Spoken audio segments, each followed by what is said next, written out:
Et puis un autre élément clé auquel on va faire attention assez rapidement, on risque d'avoir en tout cas des indications assez rapidement, c'est le duel justement sur ses flancs, comment le Standard va gérer le possible dédoublement des joueurs campinois. Voici intervention de Loubi. Il utilise assez bien cet automatisme, bien joué. Bien vu de la part de Ohio qui est parti, il a l'espace, il aime bien avoir ce genre de possibilité. Il y a Renaud Aymon qui est à côté de lui, il va frapper, enrouler. Première intervention de Guy Lekens. Oui. À la place de Sinan Bolat, si vous nous rejoignez. Le rebond aurait pu le surprendre, mais pas la puissance de la frappe. Il a tenté la frappe placée, Aymon lui propose un bon appel, mais allez, c'était bien anticipé par Guy Lekens.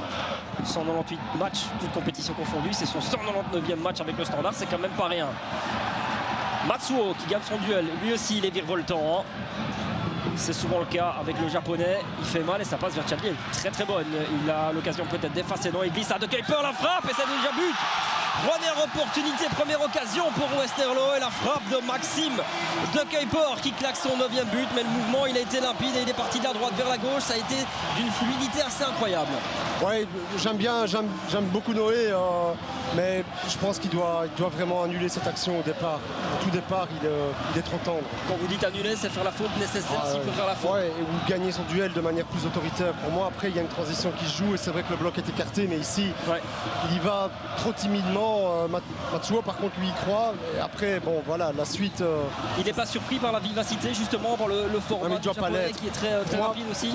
C'est typique. Bon, après, c'est vrai que sur le second ballon, voilà aussi, il a la position de Chimirot, d'Alzate pour contrer De Kuiper, celle de Meligoni. Ils sont tous trop loin parce qu'il la met bien.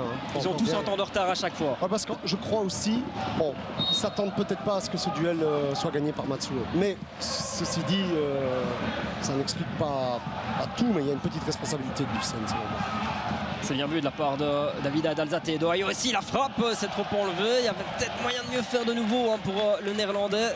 Ce qui doit pas au minimum cadrer là, Alex. C'est facile à dire de notre position, mais il semble qu'il est quand même bien mis. Il se met dans une bonne position. C'est dommage que son geste manque de précision, effectivement. Ouais, son appel est bon. Il y a une paire de balles là de Madsen qui était tout à fait évitable.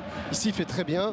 Plus beaucoup le temps ensuite parce que Chadli vient en contre-pressing, mais je trouve quand même qu'il aurait pu mieux jauger ce ballon. Il a le temps normalement, il a le temps d'attendre des mouvements aussi de ses partenaires. Il glisse au pire des moments. Le ballon, il est bien senti par Renaud Aymon. La petite talonnade et c'est bien vu de la part de Guy Lekens qui est resté bien sur ses appuis, même s'il s'est fait un petit peu mal. Ouais, il doit frapper tout de suite, je pense, Aymon. Ouais, Nubi et Ohio sont bien dans leur rencontre malgré le résultat. De très bien donné ce coup de coin. Super défendu là, de Perdic ici. Oh, Matsuo, c'est super parce qu'il vient de faire ce contrôle là pour se remettre face au but. Et là, ça peut être très dangereux parce que c'est un 3 contre 2 et ça se replie. Le pauvre Timirot et c'est Olian Néné qui est à gauche. On va le chercher. Ça sent le 2-0. Voilà. C'est limpide. Comment prendre un but alors que vous avez un corner pour vous? C'est un cas d'école, Alex. Donoum, il doit faire la faute. Là, je suis désolé. C'est de nouveau la même chose. Un peu pas une situation similaire parce que la transition vient d'une phase arrêtée, mais ne protégez pas bien le deuxième ballon, il faut commettre la faute. D'ailleurs, voilà, Della est en train de crier sur Donoum, mais il a raison. Je suis désolé. Donoum qui s'énerve aussi, vous ne l'avez pas à l'image, mais Donoum qui s'approche de Ronny Leila pour s'expliquer. Forcément, ils peuvent parler la même langue, ça peut aider aussi. Jonas de Roux qui reste lui très très calme, mais pour Westerlo c'est un modèle de reconversion après cette récupération. Ouais, c'est assez tendu entre Deila et Donoum, c'est très non, ça va même au-delà de ça. Je pense qu'il est en train de râler parce que on voit ici que les consignes sur la contre-attaque n'ont pas été bien données. Parce que là, ici, c'est plus rien faire. Non, Timuron ne sait absolument rien faire. Bonne course aussi de Néné qui se fait oublier. Bien vu de la part de Lucas Vaneno qui porte jusqu'au moment.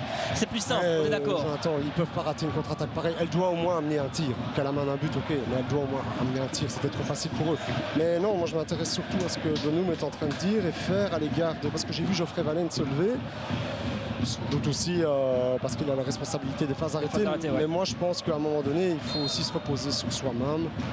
Et Donoum, il doit faire la faute, point à la ligne. Il est pas mal donné, il est pas mal donné du tout ce coup de camp de Donoum. Ça traîne, ça se bat, ça chipote surtout. Et finalement, c'est Vaneno qui peut calmement relancer un peu trop facilement. Et là, c'est dans ce genre de situation qu'ils ont été en grande difficulté. Ils le sont encore, il se fait complètement avoir par la vitesse de Néné. C'est 3-0 d'Orgelès. Néné pour son 13e but de cette saison qui vient, je pense, clôturer les débats, Alex. Oui, tout à fait.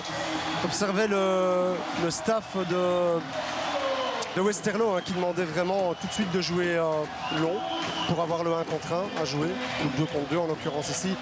Et Chanak, c'est vrai qu'il laisse bondir le ballon, il n'attaque pas le ballon, Néné il attaque. Petite erreur de jeunesse de la part de Chanak là. Ouais, ils se sont fait avoir hein, plusieurs fois, et notamment sur le terrible, le but annulé, ça c'est récurrent. Hein. Donc c'est une transition et 2 corners pour le Standard hein, qui amène finalement les 3 buts. On voit ici Chanak, il attend, au lieu d'attaquer le duel là, il fait vraiment une... Ok, on peut ne pas avoir l'instinct défensif, ce qui est son cas. Mais c'est ce que j'allais dire, c'est un joueur plus à vocation offensive, donc il n'a pas ce réflexe peut-être. Ouais, il doit beaucoup mieux prendre l'information, il est mal orienté, ses épaules sont mal orientées aussi. Il pense peut-être que le ballon va fuser plus rapidement, mais Néné, il a tout compris. Hein. Ouais, avec sa vitesse, évidemment. Il doit absolument aller au contact. Ouais, un petit peu raté là, ce centre. On n'arrive pas à joindre un Perica depuis sa montée. Et forcément, vu que c'est un profil différent qu'Ohio, c'est assez complexe. Victoire de Westerlo et donc la grande information, le grand enseignement après cette première rencontre de ce samedi, de cette antépénultième journée de la Jupiler Pro League, c'est que Gand est assuré avant de jouer de la première place de ces Euro Playoffs et donc d'avoir un ticket pour les phases de qualification de la Coupe d'Europe. Tout à fait, ce qui va sans doute conditionner le match de ce soir, mais c'est comme ça. Voilà.